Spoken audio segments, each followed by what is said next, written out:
to China tomorrow. If I do, if I do away, but who wants to go to China anyway? Is there anyone in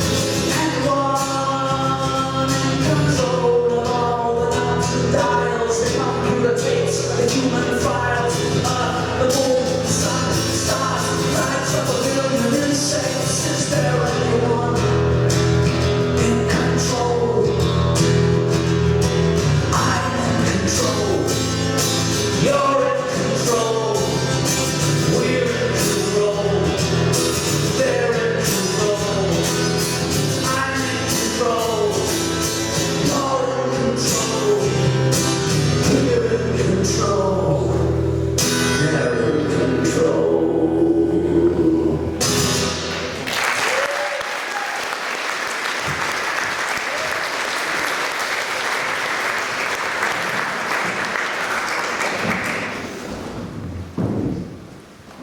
My name's Deek and I'm a landless peasant. You're a landless peasant as well, unless you're one of the 6,000 people who own most of this country. In fact, 15% of the world's population own the whole planet. So statistically speaking, almost nobody here is likely to own any of the planet. And I think we can probably safely assume we're all landless peasants. So a big welcome to all landless peasants, whether you're a member of the Landless Peasant Party or not.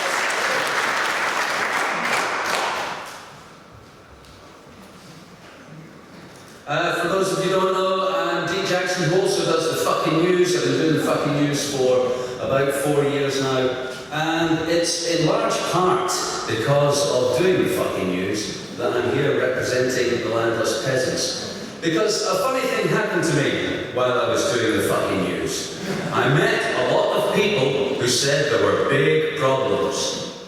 There's big problems, Deek. Why haven't we covered this problem or that problem? Don't you know about this? What about that? And this and the other. There are so many problems. And very few of these people actually finish their sentence by saying, and this is what we're going to do about it. In fact, all of the transactions I have with people who think there's a problem usually go like, yeah, it's terrible, isn't it? Ain't it awful? We're in so much shit. Yeah. And they just want you to agree with them that we are in fact in so much shit. And they will smugly and happily go on their way to inform somebody else of how much shit we're in. I don't need any more information. I've got enough information to determine that something has to be done, or not. You don't have to do anything. Not doing anything is a solution as well. I myself am a selfish hedonist. I spent a large part of my life taking drugs, playing the guitar, and not giving a fuck. So did Jimi Hendrix. I'm glad Jimi Hendrix didn't give a fuck about all the suffering in the world, or we wouldn't have such amazing Jimi Hendrix music today.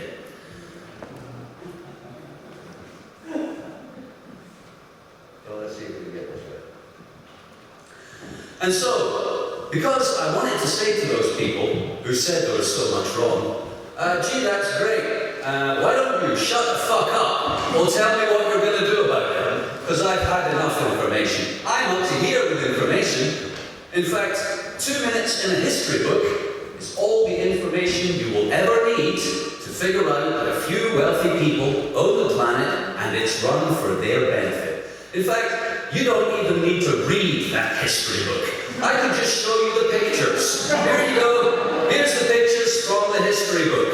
Here's them burning women as witches. Here's them locking people up who didn't do what the government said. Here's them ripping the heart out of virgins atop their pyramid to bring the sun back to life. 2 minutes in a history book. You don't need any more information. So, since I was so rude to people who didn't have a solution, I felt it incumbent upon me to have a solution as well. It's not the greatest solution in the world. Maybe you've got a better one. It's just my way of saying, I've actually come up with a solution. And along with some other peasants, we're actually doing stuff. And not only will we tell you what the problem is, we will finish the sentence and tell you what we're going to do about it. That's a much better transaction, isn't it? There's a big problem in the world. This is what we're going to do about it. Why don't you join us or shut the fuck up?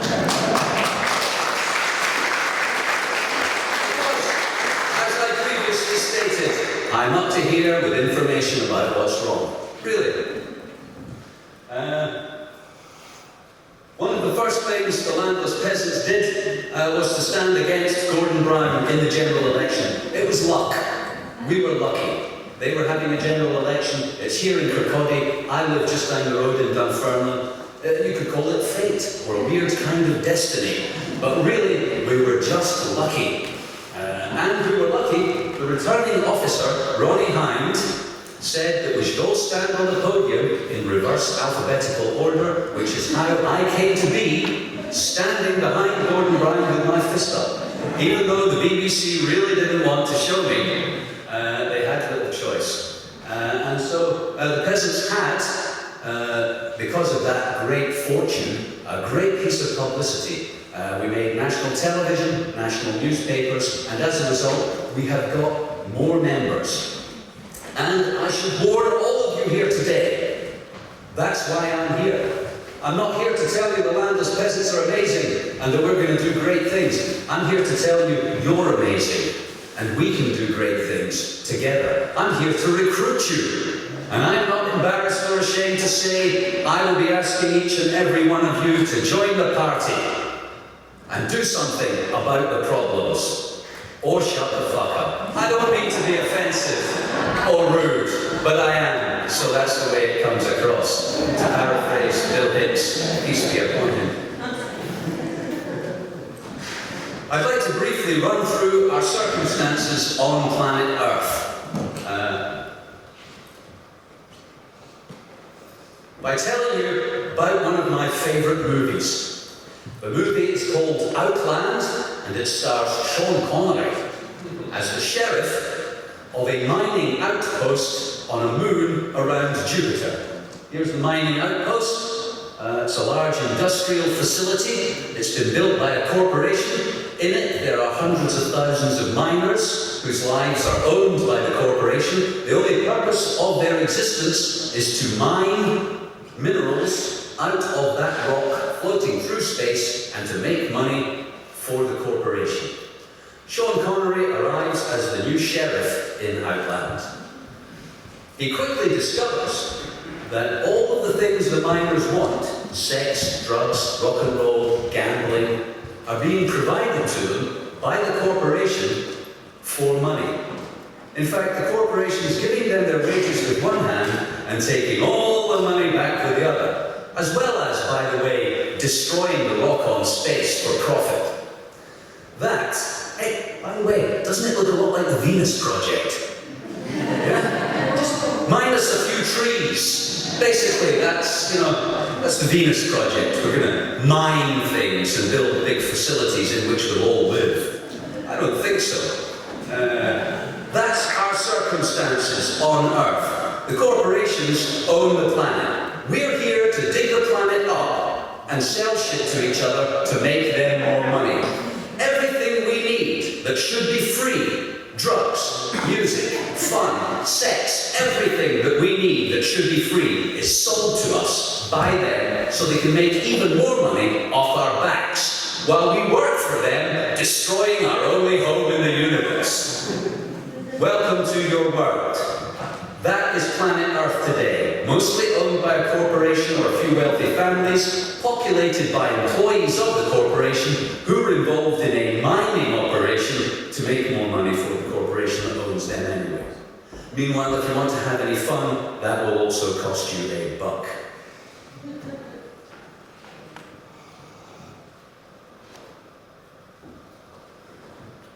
I'd like to give a mention to Kevin Campbell, who wrote the book Who Owns the World? It's a great book. It's not a great read. There isn't a great plot. There are no really good characters. The storyline sucks a bit. It's basically a list of tables detailing who owns our planet And it is our planet, by the way. It's ours, and it's the grass, and the trees, and the beetles. It's every life on Earth's planet. So let's not get carried away that humans are something special, because we're not. We're only special in the sense of how much we can destroy. Who owns planet Earth? Well, Kevin Cahill went to great lengths to research that very question. And buy the book if you can, or want, I'll tell you some of the salient facts. Queen Elizabeth is the biggest landowner on planet Earth by a very long way. I mean, she's such a big landowner, the biggest country on Earth is a long way behind her. Russia, the biggest country on Earth, except Canada, which the Queen owns, so we'll just leave that aside. Russia is second to Her Majesty Queen Elizabeth, or the Crown. Remember, she's just a body wearing the crown. The crown is the vehicle for this ownership. By far and away the largest landowner on planet Earth. Followed by a bunch of other monarchs. In fact, if you add up all of the monarchy on planet Earth, there's like 29 monarchs of various forms. Between them, they own 1/3 of all the inhabitable land on Earth. 29 monarchs. It's a little exclusive, isn't it? Imagine you're born on a campsite. Campsite Earth. There are 100 tents. Yeah? And 10 tents at the top of the campsite own you. They own the field, they own the tents, they own the people, and your only purpose is to keep them fat and fucking happy. That's it. That's all we are here for. We are their livestock. Some of us are even their pets. The people calling for, I love nationalists. Hey, you gotta love nationalists. We want our country to belong to a few wealthy people so that we can salute the fucking flag. If it wasn't so sickening, I would laugh. Who owns the world? The answer to that question is not us. A few wealthy people own the world, and the same is true of Britain. 6,000 people own 70% of this nation, a set of circumstances which has existed for a very long time, and nobody appears to be doing anything about it. In fact, there's a kind of slave mentality in Britain, isn't there? There's a lot of forelock tugging going on. We all know our place. We just want a job and a television, a cold beer, and we want our shit to flush away when we press the plunger. We'll be happy with that. We don't want freedom. If we wanted freedom, we'd have taken it a long time ago. Most of us are apathetic, conditioned slaves. Please.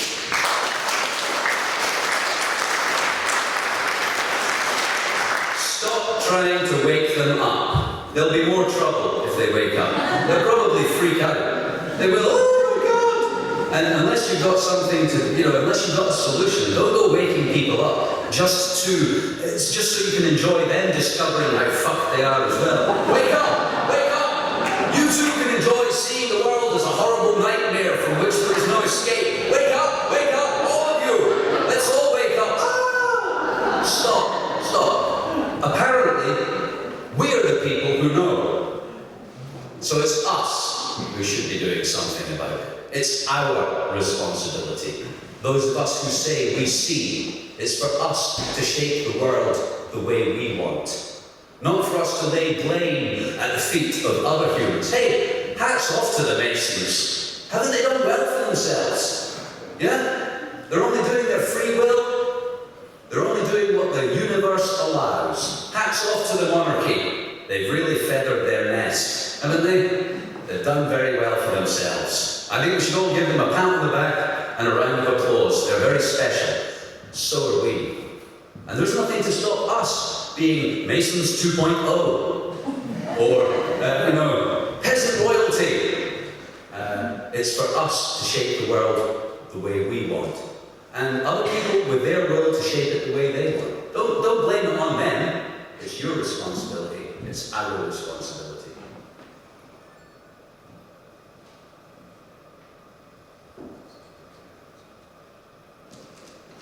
If you want something done, as the saying goes, got to do it yourself. So, aside from a funky name, the Landless Peasant Party, what exactly are peasants going to do about it? what is our solution? Plainly, with 57 votes from our first election, we're not allowed to form a government.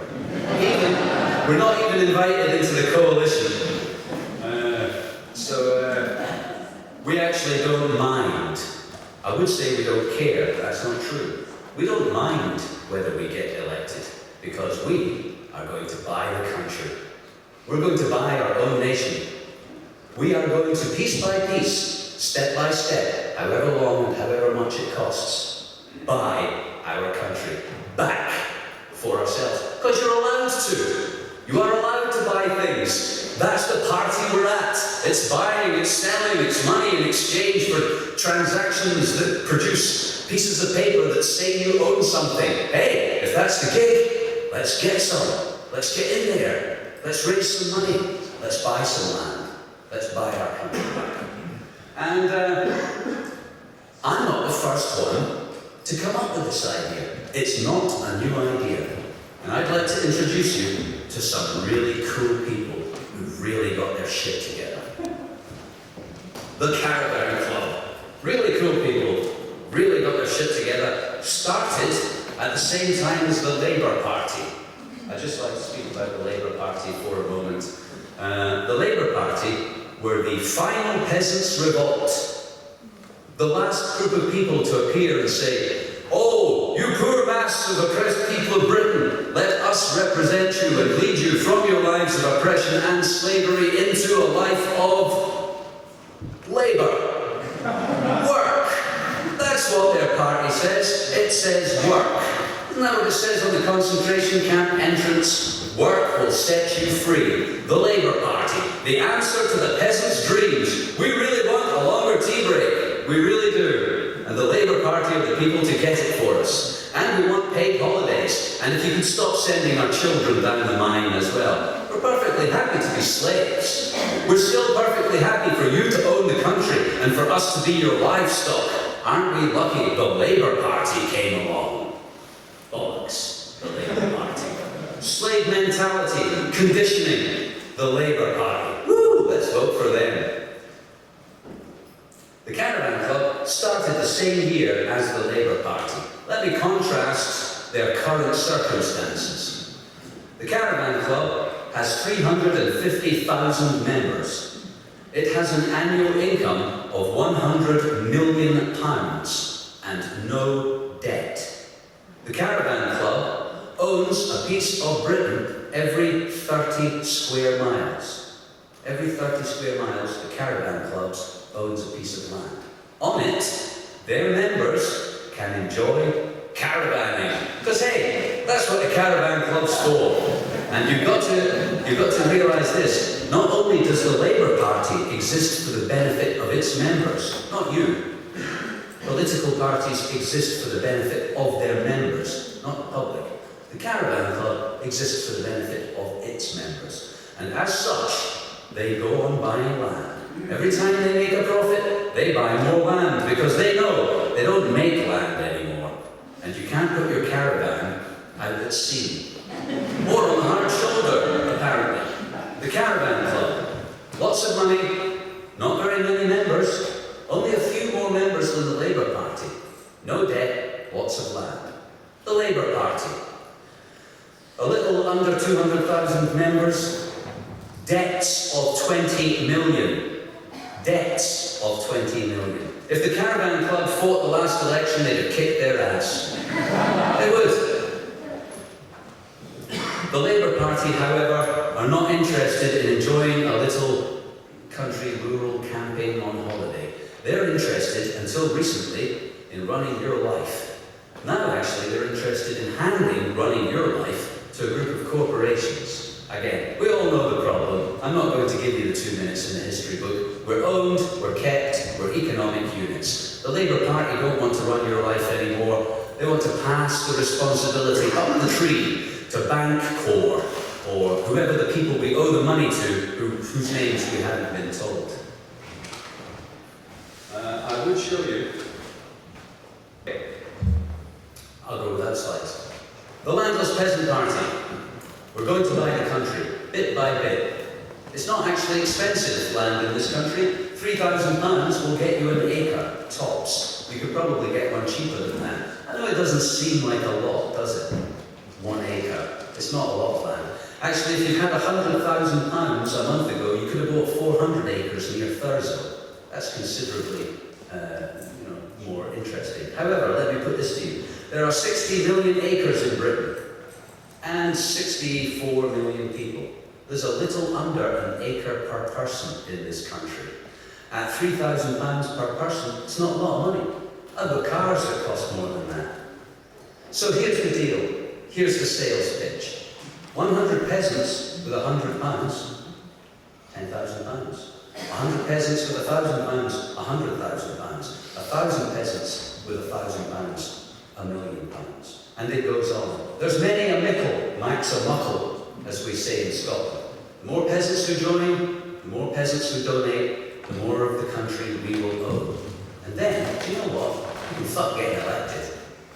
You can, because power is land, and land is power.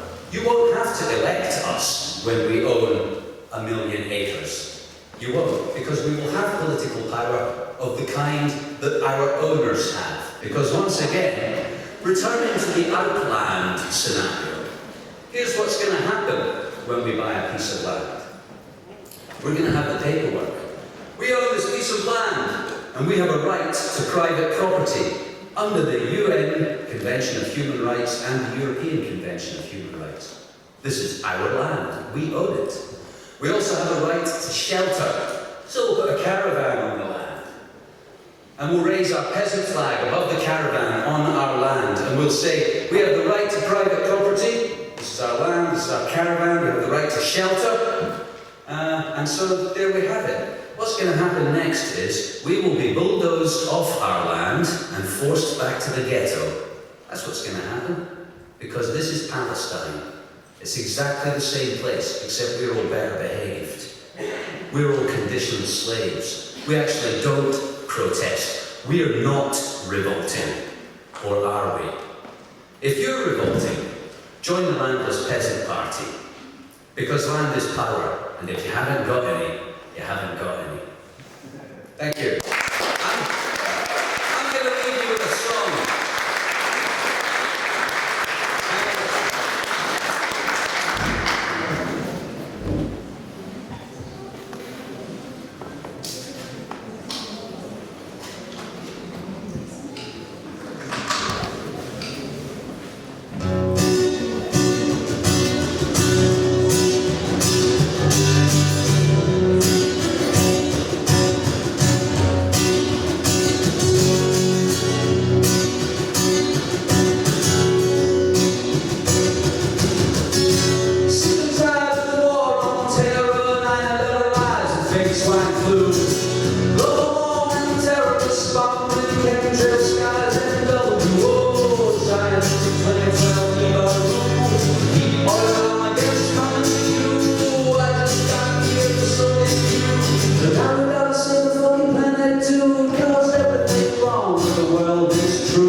country, by the country. Oh, please.